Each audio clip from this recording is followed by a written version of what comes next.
Periscope viewers, welcome to This Week in Turkey. This evening, our guest will be Can Selçuki from Istanbul Economics Research. We'll be talking about the recent call for early elections by CHP Chairman Kemal Kılıçdaroğlu. But first, let's take a look at this week's developments. Let's take a look at the numbers relating to the coronavirus as of Thursday, October 15th. A quick reminder that the Health Minister Koca said in a press conference on September 30th that they did not add everyone who tested positive for COVID-19 to the number of daily patients and that they considered only the ones who showed the symptoms as patients. Hence why the term number of daily patients is used as opposed to the number of daily cases. Northern Cyprus held the first round of their presidential elections on October 11th. Ankara-backed Ersin Tatar took the lead as incumbent leader Mustafa Akıncı failed to secure enough first-round votes. The candidates will face off again on October 18th as neither side could pass the 50% voting limit. According to the results by the Associated Press, Ersin Tatar came out with 32.35% and Mustafa Akıncı had 29.84% of the votes. In addition, 9 other candidates took part in the election, including the center-left CTP party leader Tufan Erhurman. Elections were supposed to be held on April 26, 2020, but got postponed due to coronavirus restrictions. Akıncı is a social democrat who supports the eventual reunification of Cyprus as an EU member. Tatar, on the other hand, is a conservative backed by President Erdogan and is currently serving as the Prime Minister of Northern Cyprus. A controversy that has risen during the 2020 Northern Cyprus presidential debates was the possibility of Turkish government's involvement in the elections. The notion that the Turkish government might manipulate the voting turnout built up when the Varosha beach in the Turkish city of Varosha reopened to the public 3 days before the election. Ersin Tatar visited Ankara 5 days prior to the election, where he had a meeting with President Erdogan. In their joint statement, Tatar and Erdogan announced the reopening of the Varosha beach, an abandoned town closed to public access since 1974 when Turkey invaded Cyprus. As a result of their meeting, it was also announced that the waterline that delivers from Mersin to Cyprus has been repaired after 9 months. The outcomes of this joint statement have been interpreted as an election bribery to the Cyprus voters. In addition, Minister of Foreign Affairs of Northern Cyprus, Kudret Özarsay, who is Tatar's coalition partner and among the presidential candidates, resigned as a reaction. Özarsay accused Tatar of withholding the reopening of Varosha from him and said that Tatar neglected the government in order to gain advantage. Researcher and political analyst Mete Hatay assessed the reopening to Medyascope correspondent Işın Eliçin. He stated, "The Maraş project has been an ongoing project for a decade. However, I think that this project is being wasted as it is made an instrument for an election. We're talking about a place where 35,000 Greek Cypriots have been displaced from. It is being said that their property will be returned. However, there is no information on how this can be possible. There is nothing but videos and announcements for show-off. It is a work that completely disregards its humanitarian aspect. It fell into the hands of insensibles." CTP leader Tufan Erhurman announced on October 13 that his party, Republican Turkish Party, will be supporting Mustafa Akıncı in the second round of the presidential elections. The results of the election will not only impact the decades of division on the island, but also the Eastern Mediterranean relations as well, where a growing dispute over energy exploration rights dominates the region. Istanbul 14th Heavy Penal Court rejected the Constitutional Court's decision that Enis Berberoğlu's rights were violated and indicated that there's no ground for retrial. Berberoğlu was arrested in 2017 for disclosing confidential information regarding the case known as MIT trucks. On October 13, journalist and politician Enis Berberoğlu's Constitutional Court ruling was defied by a local court, saying that it falls within the scope of expediency review. Main opposition CHP chair Kemal Kılıçdaroğlu condemned this rejection on the parliament floor, saying that this decision taken against Berberoğlu is a great decay that will lead to chaos. Berberoğlu was sentenced to 25 years in prison on the grounds that he gave information to journalist Can Dündar about the incident of stopping the MIT trucks going to Syria in 2014. A higher court of appeal reversed the verdict and reduced the sentence to 5 years and 10 months for disclosing confidential information. When Berberoğlu's file was pending at the Constitutional Court, his tenure as congressman was dropped in the parliament with votes by AKP and MHP. This came shortly after the Constitutional Court decision that Berberoğlu's constitutional rights were violated and thus there should be a retrial. Meanwhile, another controversy emerged regarding the Constitutional Court on October 13. Constitutional Court member Engin Yıldırım posted a picture of the court building at night on Twitter saying lights are on. This triggered an outburst from the government, accusing Yıldırım for calling for coup and tutelage. Such reaction from the government was due to the phrase referring to the lights of the general staff are on, a common saying ahead of the previous coups of 1971 and 1980. Engin Yıldırım then deleted his post, expressing that he had been misunderstood and that he meant the lights of law are on. Yet, there is a possibility that the Constitutional Court might be shut down or discredited. MHP Chair Devlet Bahceli proposed that the court is in disharmony with the presidential government system and might be shut down. President Erdogan gave his approval to this proposal in a speech he gave for the parliament opening on October 1st. Regarding this controversial topic, former Constitutional Court spokesman and constitutional law professor Osman Can shared his thoughts to Medyascope. The Constitutional Court discomforts the political powers anywhere in the world. That is because when a political power wants to do something, the Constitutional Court can say, no, this is illegitimate or unconstitutional. That is why there is always a tension between the political powers and the Constitutional Court. However, this tension in Turkey is portrayed by the political powers as, I do not recognize the Constitutional Court, it should be shut down. I think we got to this point due to the government's intolerance of the top court's attempt to solely protect the fundamental rights of freedom in minimal standards. The purpose of the Constitutional Court is to detect whether or not the laws passed by the parliament and the decisions passed by the courts are compatible with the Constitution. Chairman of the People's Democratic Party Kemal Kılıçdaroğlu called on the Nationalist Movements Party's chairman Devlet Bahceli to ask for an early elections because, quote, the country is not well managed. In response, Bahceli said that his party was determined to hold the elections on the scheduled date in June 2023 and that their candidate for president would be Recep Tayyip Erdogan. Speaking to KRT TV, Kılıçdaroğlu called on Bahceli, stating, the salvation of this country lies in an early election as soon as possible. Who am I telling this to? I'm telling it to Mr. Bahceli. If you love this country, say enough is enough and urge for snap elections in Turkey. Speaking in his party's parliamentary group meeting, Bahceli said Kılıçdaroğlu's order for snap elections was delusional. Bahceli stated that his party was determined to hold the elections as planned in June 2023 and that their presidential candidate would be current president Recep Tayyip Erdogan. Justice and Development Party spokesperson Ömer Çelik also ruled out snap elections, stating that it was not on the government's agenda. Meanwhile, a decision for early elections by the parliament is very, very difficult according to the new system. Parliament Speaker Mustafa Şentop said, a qualified majority was not sought in the parliament. Thus, a decision of early elections could be taken in previous years, he stated. One of the most important reasons for the change in the government system was to eliminate early elections, Şentop said, adding that the new administration system deliberately made snap polls more difficult. This evening, our guest is Can Selçuki. Mr. Selçuki is the general manager and a board member at Istanbul Economic Research. Hello, Mr. Selçuki. Thank you so much for joining us this evening. My pleasure. Hi.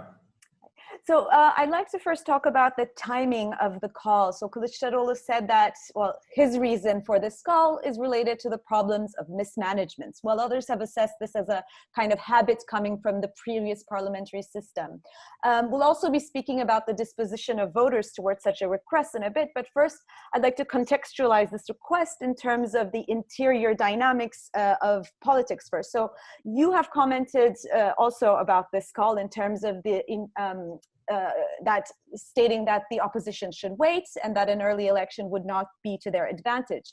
Could you perhaps expand on that? And do you think, in what ways would an early election benefit perhaps either alliance?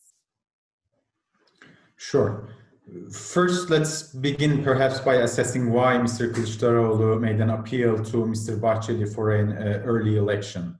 Now, as the leader of main opposition and as an opposition politician, it's very natural for Mr. Kılıçdaroğlu to bring up early elections, claiming that, you know, the economy is not doing well, the country is being mismanaged. There are a lot of problems from foreign policy to, you know, unemployment, inflation, and depreciating lira. So it's natural for the opposition party leader to call for early elections.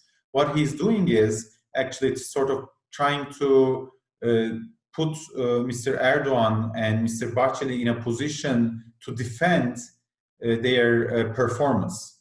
So this is a tactical move. Now, is it a good time for the opposition to have early elections? Actually, no. All our polling suggests that while AK Party and the ruling People's Alliance is losing popular support, the opposition is not in a position right now to actually be too comfortable, let's say, about an early election. So from a polling perspective, no, it's not a good time for the opposition to have early elections. But quite frankly, I don't think that Mr. Kılıçdaroğlu is actually voicing these requests with an actual election in mind. As I said, these are tactical moves that are rather valid moves for an opposition leader. And he's actually, for the past 2 days, he has forced both Mr. Bahceli and Mr. Erdogan to support, to make arguments for their performance, and that, you know, the country doesn't need or doesn't need early elections. So I think this was the aim of the call for early elections, and so far it seems it succeeded. And speaking of which, why do you think Kemal Kılıçdaroğlu addressed Bahçeli specifically? Because I mean, I'm not sure about the technical aspects of this, so maybe you could also explain that to our audiences. But technically, if the People's Alliance cannot obtain a majority in the parliament, it's only President Erdogan who can actually call for an early election. So why address Bahçeli in that sense? Do you believe that Kılıçdaroğlu is hoping to shift the balance of powers within the alliance? Or, you know, how important of a decision maker is Bahçeli? Actually, I think this is exactly what Mr. Kılıçdaroğlu is implying by appealing to Mr. Bahceli for an early election. What he's saying politically is that I know you're in charge, although you are, you know, this smaller part of the ruling coalition. You are the one. If you want, you can pretty much make Mr. Erdogan do anything. So that's why I'm talking to you. I think you are the real boss. So I think this is sort of trying to drive a wedge, you know, within the People's Alliance. Not that it would work, but this is the political message that that Mr. Kılıçdaroğlu is implying. Now, from a technical perspective, perhaps to make a reminder to the audience, there are two ways that early elections can happen in Turkey. Either by the decision of the parliament, by a qualified majority, three-fifths qualified majority, which adds up to 400 member of parliament voting in favor of an early election. Now, nobody has this kind of qualified majority of three-fifths. So if the parliament was to decide for an early election, then all the parties would have to agree. On the other hand, the second channel through which an early election can take place in Turkey is if the president calls for an early election. But there's a very subtle difference between the implication of through which channel an early election happens. If the parliament calls for an early election, then the sitting president can rerun in a second, on top of a second term. So he does not, the sitting president does not lose a term. On the other hand, if the sitting president calls for an early election, then he or she forfeits one term in office. So this was introduced in the constitutional change of 2017. So, you know, these two channels, while produce the same result of early elections, have very different implications for the political career of the sitting president. And do you believe that at this point, a change in the political system would be something that would be reintroduced in the agenda, just in order to make sure that Erdogan is able to continue his, in a position of power?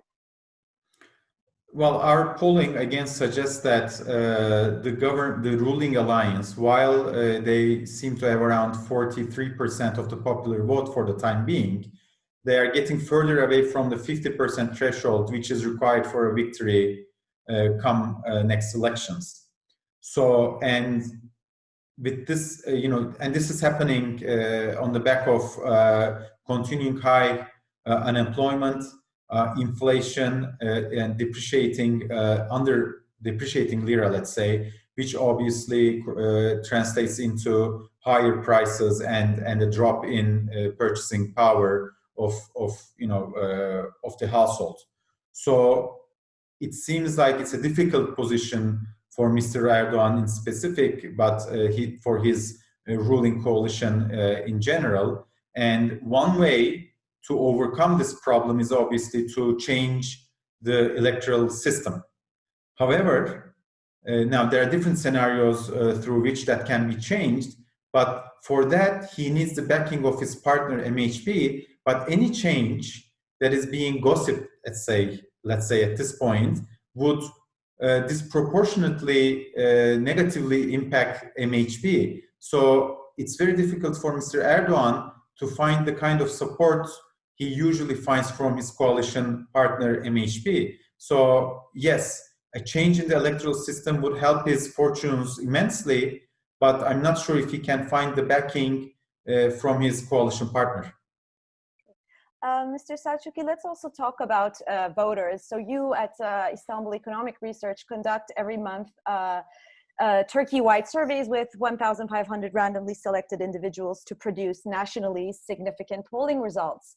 So you're familiar with the views and opinions of Turkey's population regarding the popularity of political leaders. And you mentioned that Erdogan was in fact losing popularity. What do your recent polls tell you about the political opinions of the population and their will and their willingness to go to perhaps an early election? How do you think will it be received by the people? Well, it will not be received well, let me say that, because in June 2020, we had asked this question when the discussion of early elections had surfaced back then, and 62% of the population of the electorate, to put it more precisely, says that they don't think an early election is necessary. And since June 2020, the economic hardship has only amplified, hurting the household finances even at a deeper level. So right now, the agenda of the people is not an early election. The agenda of the people is, again, a double-digit unemployment, worsening prices, depreciating lira, and inflation. So if you were to ask the same question today, I would speculate, but I would very strongly believe that the percentage of people who think that an early election is unnecessary would actually increase. Now, going back to our earlier, more recent polls, it seems like the share of undecided in Turkey is on the rise.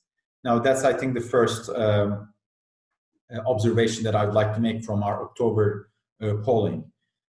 The second one would be that People's Alliance, as I've said a few minutes ago, is around 43% support, and we have 13% undecided, which leaves 44% that are supporting parties that are against the People's Alliance. So for the first time in a long time, if not ever, actually, the opposition has surpassed, albeit with 1 percentage points, the total share of People's Alliance support. So if, under these circumstances, it is very unreasonable for the government to call for early elections. From my understanding, it's a strategy of the government to use, to the extent possible, their legal term, which ends in 2023, and hope for an upswing in the economy,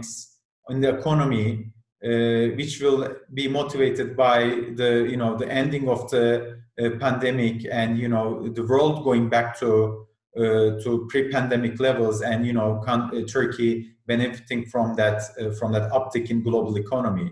So I think the government would be best placed, and I think this is their strategy, to wait out the storm within their legal term and go to the elections at the normal date to benefit from this global uptick in the economy. So, I mean, before 2023, obviously, there's a lot of, you know, ongoing problems and, you know, day-to-day problems. And as you mentioned with the numbers, there's a very fragile balance at this point between the ruling parties and the opposition in terms of the support that they have amongst the population. So how does the HDP and the new parties factor in? There has been, you know, as you know, kind of this ongoing efforts to render HDP ineffective and, you know, to demonize them and criminalize them, both vis-a-vis the opposition alliance as well as the public. Do you think there could be a pressure exerted on the Constitutional Court, for example, for the shutdown of the HDP? How important of a factor is the HDP in defining perhaps the fate of the elections? Let me separate the two. HDP is obviously one factor, but more importantly, its electorate is the real factor here, which is around 10 to 11% of the popular vote, and it remains there. So HDP or no HDP, there's this 10% of the popular vote that would vote for anything that would replace HDP. So the crackdown on HDP, or even a potential shutdown decision by the Constitutional Court, would have very little bearing on the behavior of that voter. So if anything, it would consolidate that voter even more to not to go vote for the ruling alliance. So HDP here is a vessel for that electorate, an important one obviously, but irrelevant at the end of the day, because as long as that electorate is there with that world view and that voting behavior, you know, you can call it whatever party you like, they will still go and vote there. So, you know, the crackdown on HDP does not serve the dynamic in favor of the ruling alliance come next elections. Having said this, it's not only HDP now who is actually appealing to that electorate. Our recent polling actually suggests that DEVA and Gelecek also are now coming onto the stage with who also make an appeal to the HDP voter. So even if HDP were to be shut down and some of the electorate, some of the voters were to be dismotivated by this, AK Party still wouldn't be their second choice. Now you have Gelecek or DEVA who are much more likely to convince that disgruntled or voter. So, you know, while I find it rather saddening for the Turkish democracy, what's happening from a dynamics of from an electoral dynamics perspective, it wouldn't have much bearing on the current balance.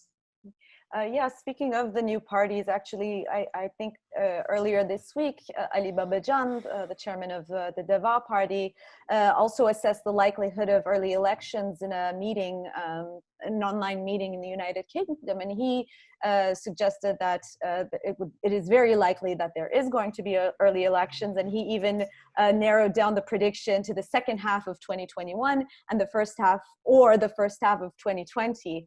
And as we know, also in the past couple of months, Bahçeli made a call to Meral Akşener to return home. So there's this kind of attempt to break the opposition alliance. Do you think a similar attempt could be made towards Davutoğlu and Babacan in this regard? Yes, but such attempts would be very unlikely to bear any fruits, quite frankly, because both Mr. Babacan and Mr. Davutoğlu made it abundantly clear that, you know, they're not necessarily in the Nations Alliance, but they are most definitely not in the People's Alliance. So I don't think there's any going back from that ex ante, meaning there wouldn't be any coalition before the elections. Now, after the elections, it's fair game. Coalition governments can be formed. Anything could happen. I wouldn't want to speak too definitively about that. But before the elections, it's for sure that both of the new parties are not going to take part in the ruling People's Alliance. Now,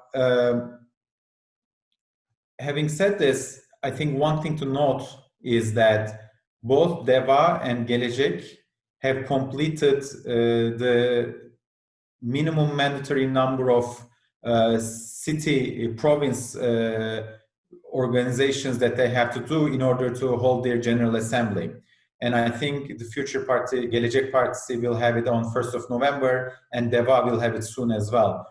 From then on, we will really see them emerge onto the political scene and start making their case with the public. And then we will see if they actually have an appeal or not. I mean, they right now, they have been increasing in our polls, but still, I wouldn't say they are a significant share for the time being. But I think come next 6 months, we will really see their performance, and we'll be able to assess their performance. As to the early elections, proposition of Mr. Babacan, obviously his information set is much richer than mine, so maybe he knows other things. But again, I would assess his remarks within the context that he is an opposition party leader, and for him it makes sense to talk about early elections and to show that they're ready for it, and that they're not afraid of it, and they're a legitimate opposition political party that can very well perform at the elections. So I would still say that this is not based on evidence, but this is rather political rhetoric. Can Selçuki, thank you so much for having joined us. My pleasure. Thank you. Turkey's media watchdog, the Radio and Television Supreme Council, has given 72 hours to several broadcasting corporations to apply for licensing as part of forming a formal presence in the country in accordance with regulations. Spotify, Fox Play, Mediaport TV, and Paylaş FM have been given 72 hours to apply for a license in the country. If they fail to submit their licensing applications, RTÜK will domestically block access to the platforms. Digital platforms are under the authority of RTÜK as part of the regulation that passed on August 1st, 2019. Broadcasting corporations can't operate without getting licenses from RTÜK as part of the amendment. The companies are also forced to remove the content found inappropriate by RTÜK. RTÜK has specifically targeted Spotify due to its hosting of podcasts, according to former RTÜK board member and media ombudsman Faruk Bildirici. According to a statement made by RTÜK on October 15, Spotify has made the application for a license and the process has been launched. Netflix, Amazon Prime Video, and Mubi previously launched the process to obtain licenses. At least 44 people have died in Turkey from alcohol poisoning over the past week. The frequent hikes in taxes has prompted many to turn to counterfeit beverages or brew their own in unsanitary conditions, which has led to many deaths over the past years. This past week, some 45 people in 8 provinces have died after being poisoned by fake alcohol. Police detained 58 people on suspicion of producing the bootleg booze, while more than 16,000 liters of ethyl alcohol and 3,000 bottles of fake liquor were seized. As the ruling Justice and Development Party has levied the tax hikes on alcohol twice a year for the past several years, price of alcoholic beverages in Turkey has soared. The tax on the national favorite rakı and anise-flavored spirits has leaped by 443% in the past decade, and the tax on beer by 365%. A 70cc bottle of rakı costs around 170 Turkish liras, taxed 234% over the original price.